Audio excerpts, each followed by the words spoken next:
الصبح بدا من طلعته. حضرت ابراہیم بہت بڑے مہمان نواز تھے. صرف قربانی نہیں دیتے تھے، سارا سال بہت سارا لنگر، بہت سارا کھانا پینا، بہت ساری چیزیں جاری رہتی تھی. اور جتنے غریب لوگ تھے فلسطین کے، ان کو پتا تھا کہ حضرت ابراہیم علیہ السلام کا لنگر جاری ہے. فلسطین میں جب آپ کا قیام تھا، ایک دفعہ ڈھیروں مہمان آ گئے اور کھانے کو کوئی چیز نہیں. حضرت سارہ اور جناب ہاجرہ دونوں اس وقت موجود تھیں. وہ کہنے لگی ابراہیم بہت سارے مہمان آ گئے تو کیا کریں؟ جناب سارہ کہنے لگی کس طرح کر کے ان کی مہمان نوازی کروں؟ اور حالات یہ ہیں کہ قحط پڑا ہوا ہے فلسطین میں، مصر میں، دور دراز علاقوں میں. حضرت ابراہیم کہنے لگے یہ اللہ کے مہمان ہیں اور ہمیں رب کریم کا بندہ سمجھ کے آ گئے ہیں، اللہ ہی بندوبست کرے گا. فرمانے لگے میرا مصر میں ایک دوست ہے، وہ قحط کے دنوں میں غلہ جمع کر لیتا ہے، میں اس کی طرف پیغام بھیجتا ہوں، مجھے امید ہے وہاں سے غلہ ملے گا. 2 3 5 اونٹ والے غلام بلائے اور ان کو کہا کہ جاؤ غلہ لے آؤ مصر کے دوست سے. وہ لوگ کہتے ہیں ہم غلہ لینے گئے، وہاں جب پہنچے تو حضرت ابراہیم خلیل اللہ علیہ السلام کا پیغام دیا تو آپ کا وہ دوست کہنے لگا غلہ تو بے شمار تھا، مجھے خبر نہیں تھی کہ حضرت ابراہیم کا پیغام آئے گا، تو میں تو سارا تقسیم کر چکا ہوں. لوگ لے گئے، اب تو کوئی شے نہیں. اب وہ خالی آ گئے، 5 کے 5 اونٹ. جب خالی آئے تو حضرت ابراہیم کی حویلی کی دیواریں چھوٹی چھوٹی تھیں. ان غلاموں میں سے، خادموں میں سے، آپ کے ان چاہنے والوں میں سے ایک کہنے لگا یار وہ غریب تو انتظار کر رہے ہوں گے کہ غلہ لینے گئے، ہمیں روٹی ملے گی. چھوٹی چھوٹی دیواریں ہیں، وہ جب دیکھیں گے نا خالی آ گئے تو انہیں تکلیف ہوگی. اس طرح کرو بوریوں میں ریت بھر لیتے ہیں، ریت بھر کے لے جاتے ہیں، بعد میں اندر رکھ کے انہیں سمجھا بہلا لیں گے یا حضرت ابراہیم کو بتائیں گے، وہ خود ہی ان لوگوں کی دل جوئی فرمائیں گے. اب غلہ کی جگہ ریت بھر کے اونٹوں پہ رکھ کے لائی گئی. لا کے بوریاں جب رکھ دی گئیں، حضرت ابراہیم علیہ السلام دوپہر کے وقت آرام فرما رہے تھے. بی بی سارہ اٹھی، کہتی ہیں جب میں نے دیکھا نا کہ بوریاں پہنچ گئی ہیں تو گئی، غلام کو ساتھ لیا اور اس کو جب کھولا نا تو کہتی اتنی حسین گندم میں نے پہلے کبھی دیکھی نہیں تھی، اتنا پیارا دانا میں نے کبھی ملاحظہ ہی نہیں کیا تھا. فرماتی ہیں جب اس کو پیس کر چکی میں روٹیاں پکائیں تو خوشبو دور دور تک پھیل گئی، اعلیٰ غذا بنی. بڑے بڑے کھانے بیبیوں نے مل کے پکائے، چن دیے گئے. حضرت ابراہیم اٹھے تو لوگ کھانا کھا رہے ہیں، سجدہ شکر ادا کیا، اور جب سجدے میں گئے تو وحی آنے لگی، پھر رونے لگے. جب پلٹ کر باہر تشریف لائے تو جناب سارہ کہنے لگی ابراہیم تمہارا مصری یار بڑا اچھا ہے، اس نے اتنی اعلیٰ گندم بھیجی ہے کہ اتنی تو میں نے پیاری گندم کبھی دیکھی نہیں. جناب ابراہیم مسکرائے، فرمانے لگی سارہ یہ مصری یار نے نہیں بھیجی، یہ میرے عرشی یار نے بھیجی ہے، یہ میرے عرشی یار نے بھیجی ہے. بھائی مہمان نوازی مزاج تھا، لٹا دینا مزاج تھا، دوسروں کی اشکشوئی مزاج تھا. حضرت ابراہیم علیہ السلام کا طریقہ ہے قربانی، حضور نے ان کا طریقہ بیان کیا. اگر سال کے بعد قربانی دینا ان کا طریقہ ہے تو سارا سال غریبوں کو روٹی دینا بھی حضرت ابراہیم کا طریقہ ہے. سارا سال غریب کی نوکری کرنا یہ بھی حضرت ابراہیم کا طریقہ ہے. بھوکے کو کھانا کھلانا یہ بھی. میرے مصطفیٰ کریم سید عالم صلی اللہ علیہ وسلم سے صحابہ نے پوچھا حضور بہترین مسلمان کون ہے؟ بہترین مسلمان؟ تو حضور نے فرمایا جو سلام لینے میں پہل کرے اور غریب کو روٹی کھلانے میں سب سے اچھا ہو، وہ بہترین مسلمان ہے، زبردست مسلمان. ہمارے ہاں دعوتیں ہوتی ہیں تو امیروں کی، افطاریاں ہیں تو امیروں کی، اور میرے مصطفیٰ کریم علیہ السلام نے فرمایا بدترین دعوت ہے جس میں امیر بلائے جائے غریب نہ بلائے جائے، وہ بدترین دعوت. حضرت ابراہیم کا طریقہ رہا ساری زندگی مہمان نوازی. ایک وقت ایسا آیا کہ اللہ تعالیٰ نے حضرت ابراہیم کو بہت زیادہ مال عطا فرمایا. اتنے اونٹ گنے نہیں جاتے، گائیں اتنی زیادہ کہ شمار نہیں ہوتی، بکرے بکریاں اتنی زیادہ کہ شمار، بہت زیادہ مال اللہ نے عطا فرمایا. اور ابھی کچھ عرصہ پہلے آپ پیچھے جائیں نا تو جو لفظ مال تھا وہ روپے پہ تو بولا ہی نہیں جاتا تھا، وہ جانوروں پہ بولا جاتا تھا. بہت زیادہ مال اللہ نے دیا، بکریاں، گائیں، اونٹ، بیل، بڑا کچھ. رب کریم نے فرشتوں سے فرمایا کہ واتخذ اللہ ابراہیم خلیلا، ابراہیم میرا دوست ہے. تو فرشتے کہنے لگے یا اللہ جسے اتنا کچھ دیا جائے اس نے دوست تو بننا ہی ہوتا ہے، تو نوازا ہی پڑا ہے، اتنا مال، اتنے کھیت کھلیان، اتنا کچھ. اللہ کریم نے فرمایا جاؤ آزمائش کر لو، امتحان لے لو۔ فرشتہ امتحان لینے پہنچ گیا۔ حضرت ابراہیم کے جانور چر رہے ہیں چراگاہ میں، حضرت ابراہیم بھی ہیں، غلام بھی ہیں، بہت بڑا ریوڑ ہے، آپ تشریف فرمائیں۔ ایک فرشتہ آیا تو کھیت میں چھپ کے بیٹھ گیا اور بلند آواز سے کہنے لگا سبحان اللہ والحمد للہ ولا الہ الا اللہ واللہ۔ یہ تسبیح بڑی پسند ہے، محبوب نے ان کی فضیلت بیان کی۔ اب وہ حضرت سیدنا ابراہیم علیہ السلام کھڑے تھے تو وہ کھیت میں بیٹھ کے تسبیح پڑھنے لگا سبحان اللہ والحمد للہ ولا الہ الا اللہ۔ حضرت ابراہیم کہنے لگے یہ میرے رب کا نام کون لے رہا ہے؟ بڑی اس کی میٹھی آواز ہے، بڑی کون ہے؟ ڈھونڈنے لگے، گھومتے گھومتے اس کے پاس چلے گئے، فرشتہ انسانی شکل میں۔ تو میرے رب کا ذکر کر رہا تھا؟ اس نے کہا میں ہی کر رہا تھا۔ فرمانے لگے یار ایک دفعہ پھر نہیں کرتا؟ تو کہنے لگا ابراہیم پہلے تو میں اپنی مرضی سے کر رہا تھا، تو کہتا ہے تو پیسے لگیں گے، پیسے ہیں تو کر دیتا ہوں۔ حضرت ابراہیم کہنے لگے بول تو کیا لے گا؟ میرے اللہ کا ذکر سنانے کا کیا لے گا؟ کہنے لگا جتنی بکریاں آپ چرا رہے ہیں ساری دے دے تو میں اللہ کا ذکر سنا دیتا ہوں۔ آپ نے فرمایا بس جا تیری ساری ہوئی، میرے رب کا ذکر سنا۔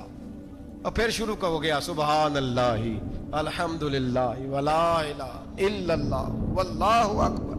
حضرت ابراہیم علیہ السلام کیف میں یار پھر ذرا سنا، نا علما وچ پھسا سانو، تو یار دی گل سنا سانو، ذرا دوبارہ سنا۔ میں پھر سنایا، ایک دفعہ پھر کہا۔ فرشتہ کہنے لگا بس جی آپ کے پیسے پورے ہو گئے۔ حضرت ابراہیم کہنے لگے چل ایک دفعہ اور سنا۔ کہنے لگا پیسے لگیں گے، تو کیا لے گا؟ کہنے لگا گائیں بھینسیں ساری میری۔ فرمایا بس یار اتنی قیمت، تو سنا صحیح، سارا کچھ ہی تیرا۔ پھر شروع ہو گیا سبحان اللہ والحمدللہ ولا الہ الا اللہ واللہ اکبر۔ گائیں دے دیں، بھینسیں دے دیں، وہ ذکر سناتا ہے۔ حضرت ابراہیم کبھی مچلتے ہیں، کبھی روتے ہیں، کبھی آہیں پڑھتے ہیں، تو میرے رب کا نام لے رہا ہے، ذرا پھر سے لے۔ کیف جاری ہے۔ کہنے لگا بس بھائی۔ حضرت ابراہیم فرمانے لگے تو اور لے لے جو لینا ہے، مجھے ذکر سنا۔ اس نے کہا ابراہیم بکریاں میں لے چکا، گائے بھینسے میں لے چکا، اونٹ رہ گئے، سارے لے لوں گا پھر ذکر سناؤں گا۔ فرمایا جا تیرا ہوا تو ذکر سناتا رہ، میں دیتا ہوں۔ دے دیا، کچھ دیر ذکر کیا تو اب خاموش ہو گیا۔ حضرت ابراہیم خلیل اللہ علیہ السلام فرمانے لگے ذکر سنا۔ کہنے لگا ابراہیم اب تیرے پاس دینے کو کیا ہے؟ ہر چیز تو میں لے چکا۔ آپ فرمانے لگے یہ گائے بھینسے بکریاں چرانے کے لیے تجھے کوئی نوکر ملازم بھی تو چاہیے نا، تو اس طرح کر مجھے رکھ لے، میں روٹی نہیں مانگوں گا، کھانا نہیں مانگوں گا، تو اللہ کا ذکر سناتا رہنا، میں تیرے جانوروں کی نوکری کرتا رہوں گا۔ حضرت ابراہیم علیہ السلام نے جب یہ کہا نا، فرشتے کی آنکھوں میں آنسو آ گئے۔ تر دامنی پہ شیخ ہماری نہ جائیے، ہم دامن نچوڑ دیں تو فرشتے وضو کریں۔ فرشتہ رو پڑا اور کہنے لگا ابراہیم مجھے سینے سے لگاؤ، آپ واقعی اس قابل ہیں کہ اللہ آپ کو اپنا دوست بنائے، واقعی اس قابل ہیں کہ رب آپ کو اپنا۔ حضرت ابراہیم علیہ السلام کا خدا سے محبت کرنے کا نرالا انداز۔ اور میرے بھائی یہی محبت انہیں میرے مصطفیٰ سے بھی تھی۔ ایک نبی گھر بنا رہا ہے، دوسرا بنوا رہا ہے۔ حضرت اسماعیل علیہ السلام پتھر اٹھا کے لا رہے ہیں، جناب ابراہیم بنا رہے ہیں۔ جب خانہ کعبہ بن گیا تو کہنے لگے ربنا وابعث فیہم رسولا، اے اللہ اب اسے بسانے کے لیے اپنا آخری رسول بھی عطا فرما۔ نبی پاک فرماتے ہیں میں دعا ہوں حضرت ابراہیم کی، اور حضرت ابراہیم سے رب کریم نے فرمایا چل ابراہیم کوئی چیز دے، تو کہا یا اللہ تینوں ہی تیرے نام پہ قربان کرتا ہوں، تیری ہوئی ساری، ہر شے تیری۔ حضرت ابراہیم نے دین کے لیے، آپ شہر بابل کے قریب پیدا ہوئے تھے، وہاں سے مصر آئے، مصر سے فلسطین آئے، اور فلسطین سے آ کر کے کعبہ آباد فرمایا۔ زندگی سفروں میں گزری، سفر ایک تکلیف والی چیز ہے، پر حضرت ابراہیم نے وطن چھوڑ دیا، گھر چھوڑ دیا۔ جان بڑی عزیز ہوتی ہے، تو حضرت ابراہیم نے جب دین کے لیے نکلے تو جد و جہد کی، گھر کے اندر بھی گھر کے باہر بھی۔ آپ کے والد کا نام طارق ہے، وہ توحید پرست تھے، ایماندار تھے، پرہیزگار تھے۔ آپ کے چچا کا نام آزر ہے، وہ بت پرست تھے، بت بیچا کرتے تھے۔ حضرت سیدنا ابراہیم علیہ السلام جب میدان عمل میں نکلے تو حضرت ابراہیم علیہ السلام نے اپنے گھر سے جہاد شروع کیا، لڑنا پڑا۔